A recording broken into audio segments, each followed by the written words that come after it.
Shoutout sa mga unang nag-comment. At sa inyong lahat sa pagsuporta at panunood. Ang susunod na episode ay abangan sa susunod na linggo. Salamat po. Huwag kalimutan mag-like and subscribe upang maabangan pa ang mga susunod na recap. Bigla na lamang tumalon si Azeroth at dumagan kay Siris, ang mukha niya nakapilipit sa isang malungkot na ekspresyon. Sa nanginginig na boses, nagmakaawa siya na iligtas siya, sinasabi na siya'y naghihirap ng sobra at tanging ang tinatawag nilang, matapang na bayani, ang makakapawi sa sakit na iyon. Nagniningning ang kanyang mga mata na puno ng desperasyon, ngunit sa likod ng kanyang mga salita ay may madilim na balak na hindi tuluyang mabasa ni Siris. Sa narinig na iyon, nanigas ang buong katawan ni Siris. Umaalon ang isip niya sa gulo at kahihiyan sa nakakahiyang posisyon na napasukan niya. Sa kanyang isipan, sigaw ng sigaw ang kanyang konsensya, na ang isang tunay na bayani ay hindi kailanman dapat umabuso sa kahinaan ng iba, sapagkat iyon ay magdudulot ng mantsa sa kanyang kaluluwa. Ngunit sa kabila na ito, hindi niya maitatangging mukha talagang nagdurusa si Azeroth. Sa mismong sandaling iyon, ipinilit ni Siris na unawain na tungkulin niya bilang bayani ang tumulong sa mga nagdurusa, kahit ito'y nangangahulugang siya mismo ang magdadala ng pasanin. Pinilit niyang patibayin ang loob, pinapaniwala ang sarili na sakripisyo ito na dapat niyang yakapin.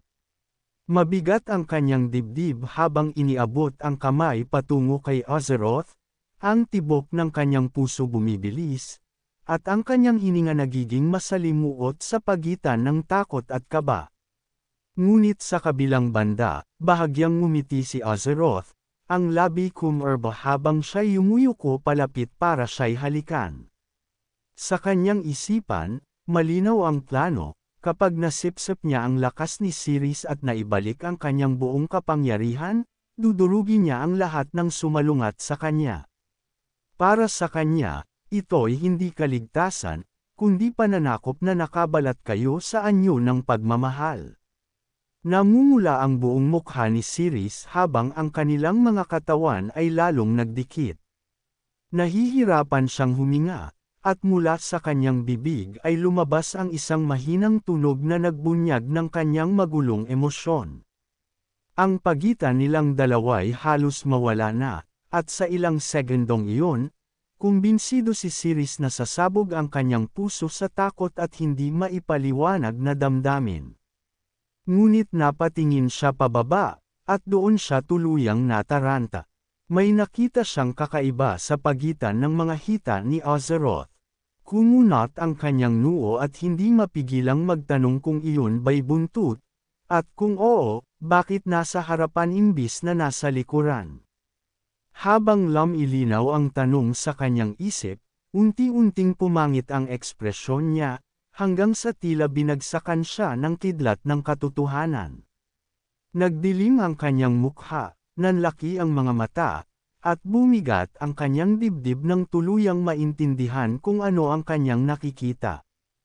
Nanlaki ang bunganga ni Siris, at kasunod na ito'y isang nakakayanig na sigaw ng takot ang kanyang pinakawalan. Tinawag niyang sarili niyang isang napakalaking gago dahil naloko siya sa ganitong patibong. Agad niyang itinulak palayo si Azeroth gamit ang lahat ng lakas na mayroon siya. Nanginginig ang kanyang mga braso at paa sa pinaghalong takot at pagkasuklam. Nagulat si Azeroth at natamba pabalik, ang kanyang mga mata nakadilat sa gulat, hindi maintindihan kung bakit bigla siyang itinaboy. Lalong lumalim ang kanyang kalituhan nang makita niyang gumagapang palayo si Siris, nanginginig at pilit inilalayo ang sarili sa kanya. Sa kanyang pag-atres ng patakbo, biglang nahulog mula sa bulsa ni Siris ang isang maliit na bagay. Sa malambot na tunog ng pagbagsak, lumitaw si Yug, ang kanyang maliit at tapat na salamander. Kumurap-kurap lang ito, nakatingin kay Siris na hingal, pawis na pawis, at nanginginig mula sa kaguluhan ng sandaling iyon. Nabubulol si Siris habang nagtatanong ng isang bagay na wala pang bayani sa kasaysayan ang nagtanong. Sa tuyong lalamunan at nanginginig na tinig, mariin niyang tinanong kung bakit may espada, o hindi, bakit may ganoong bagay, sa pagitan ng mga hita ni Azeroth. Ngumiti lamang si Azeroth, ang kanyang mga mata kumikislap sa pinaghalong seduksyon at kabaliwan. Wala ng alinlangan, muli niyang ipinako si Siris sa malamig na pader. Nanigas si Siris, hindi makagalaw, habang gumuho ang kanyang isip sa bigat ng katotohanan. Lumapit pa siya ng todo, ang kanyang hininga dumampi sa pisngi ni Siris, at sa mababang tinig ay bamulong siya na tinupad lang na ito ang pangakong ililigtas siya. Namula ng husto ang mukha ni Siris, agad niyang pinipigilan ang bibig niya na huwag magsalita, para bang sundalong pinapasan ang espada na hindi niya kayang salagin. Dumulas ang kamay ni Azeroth pababa, bahagyang dumampi sa hita ni Siris, at halos tumalon ang binata sa lugar. Isang matinding panginginig ang gumapang sa kanyang katawan, at ramdam niya ang tibok ng kanyang puso na tila gustong kumawala palabas. Ngunit hindi pa tapos si Azeroth. Alam niyang malapit nang matapo ang gabi, at ang unang sinag ng umaga ang maglalantad ng kanyang lihim. Unti-unti nang nagbabago ang kanyang katawan, nagsisimula nang magpakita ang sumpang dala niya. Sa umaga siya'y magiging lalaki, ngunit sa gabi babalik siya sa anyong babae. Hamaykit ang boses niya, puno ng pang-uuyam, habang muling dumampi ang kanyang kamay sa hita ni Siris. Ang kanyang labi halos damaykit na sa labi ng binata, at mariin niyang pinaalala na wala ng atrasan, tinupad na niya ang kasunduan.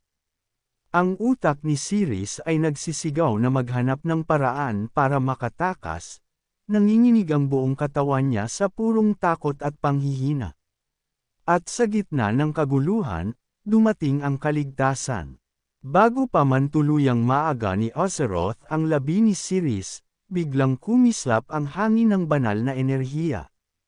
Ang munting salamander na si Yug, na nahulog kanina, ay nagsimulang magningning ng nakakabulag. Sa isang iglap, ang kanyang maliit na katawan ay nagbaluktot at lumaki, binalot ng mga apoy na tila nagbabadya ng isang makapangyarihang nilalang.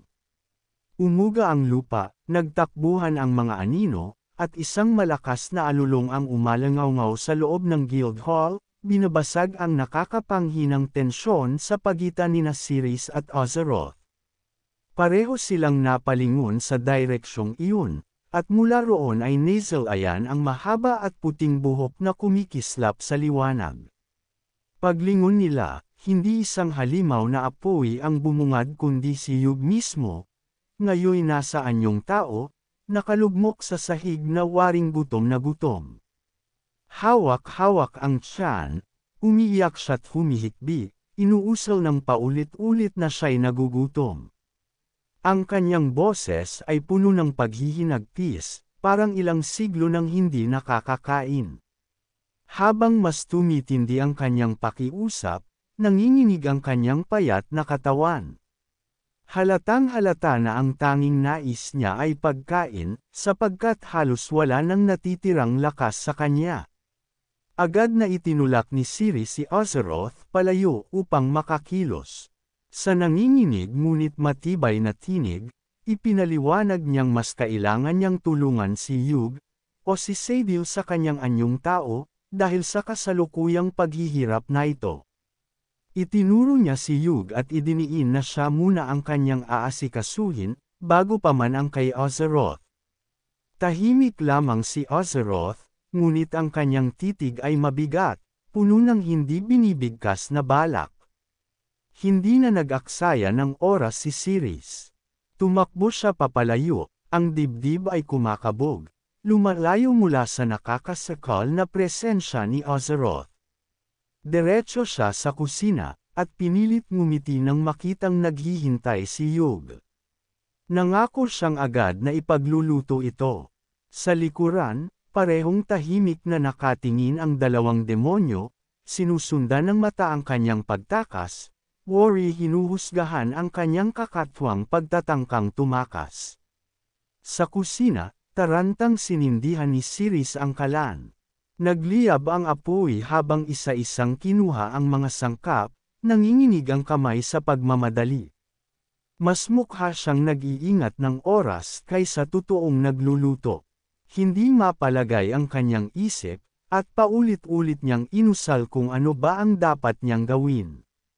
Napabuntong hininga siya ng malalim, nagmumura sa sarili, iniisip na kung hindi niya ililigtas ang demonyo sa paraang hinihingi na ito, maaaring tapo na ang kanyang buhay. Mas masaklap, wala siyang paraan para alisin ang lasong itinanam sa kanya.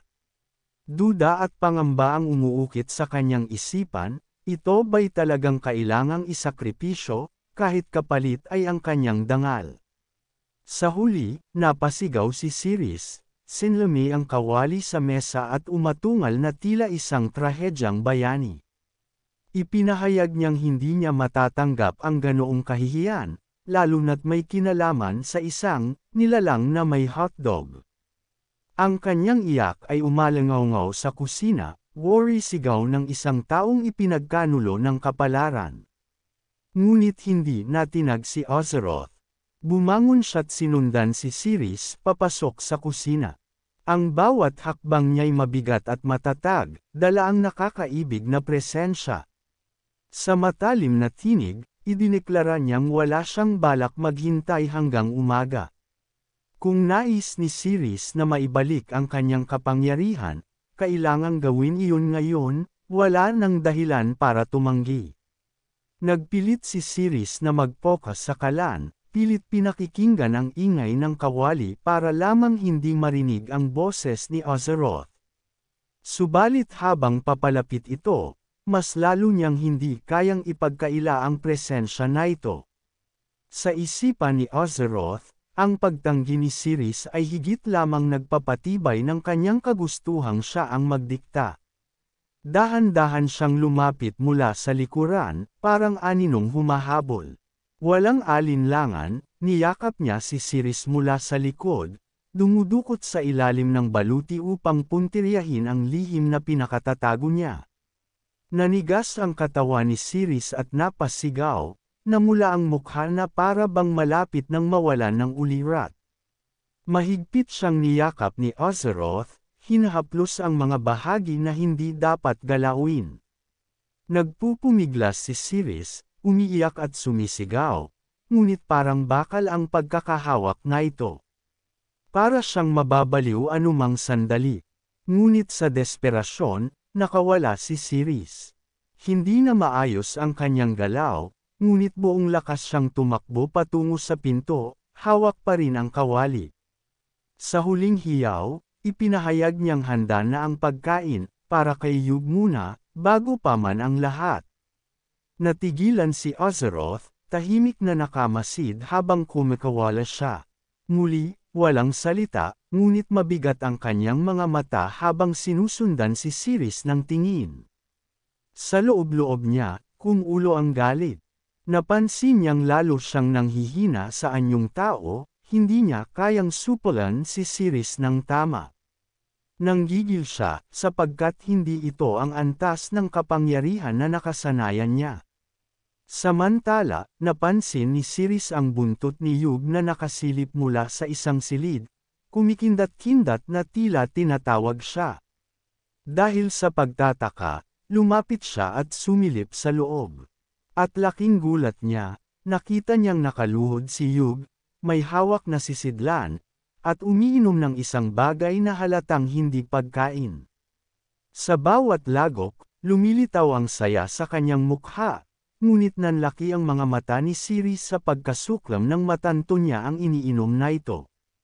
Ito'y hindi pagkain, kundi panglinis ng Kabeta. Sandali siyang natigilan, hindi sigurado kung babagsak ba si Yug sa sahig dahil sa ininom niya.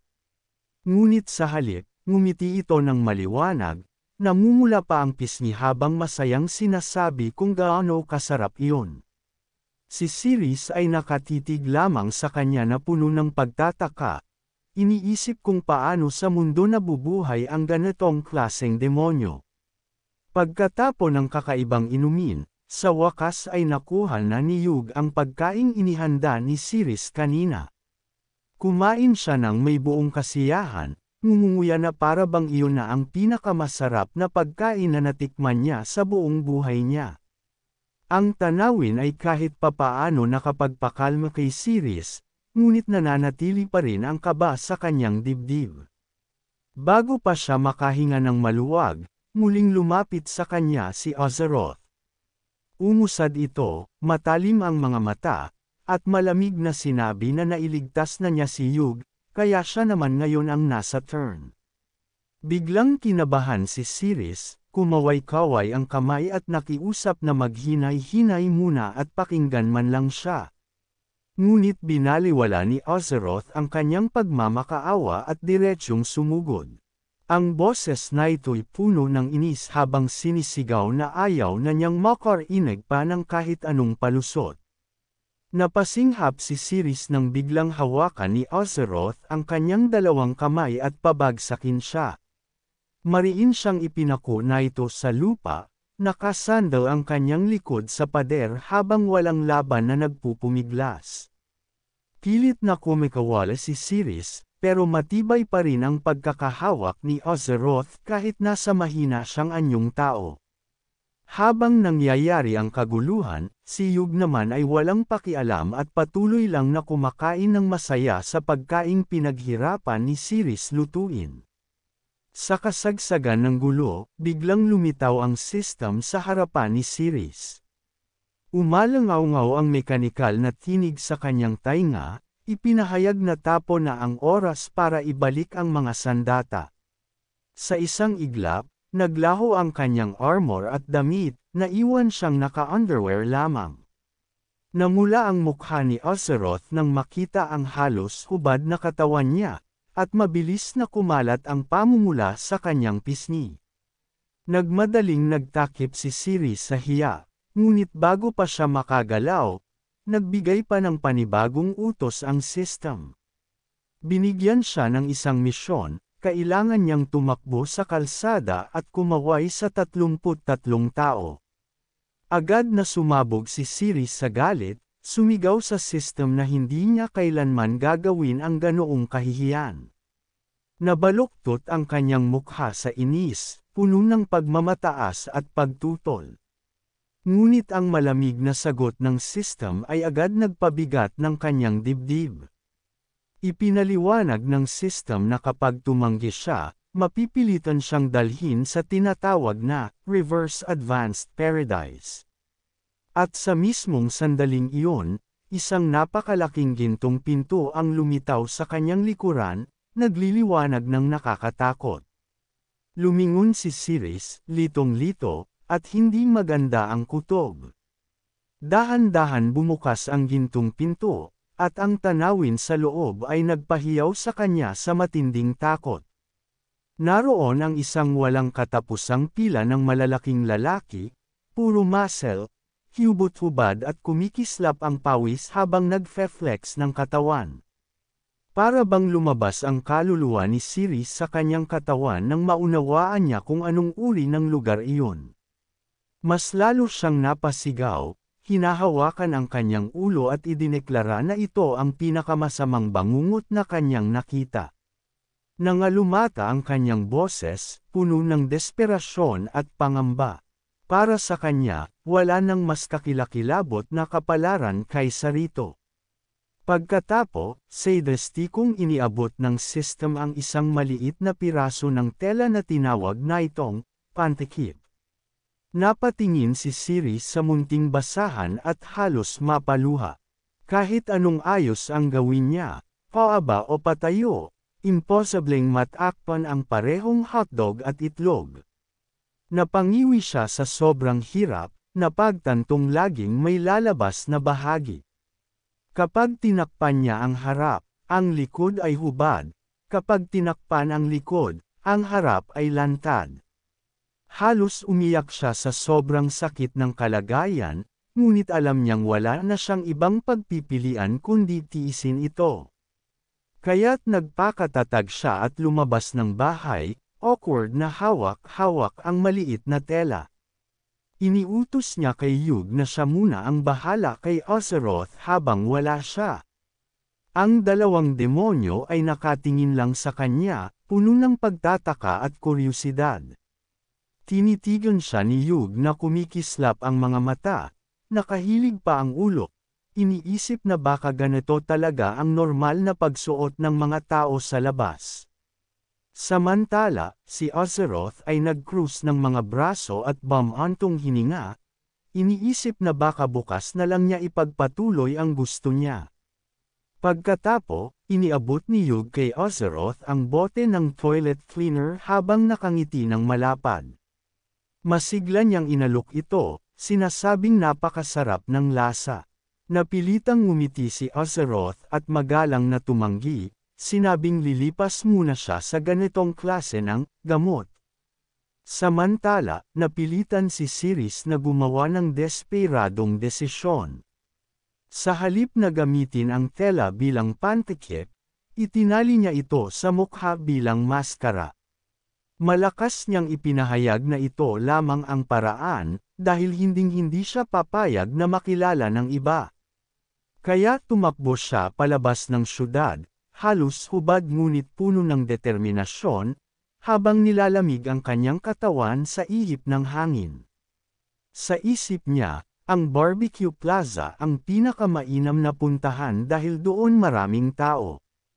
Kung makarating siya roon, mabilis niyang matatapo ang pagkaway sa 33 tao at matatapo na ang lahat. Habang nasa itaas ng syudad, nakatayo si Gana sa bubungan, nakapamewang at nakatitig sa kanya.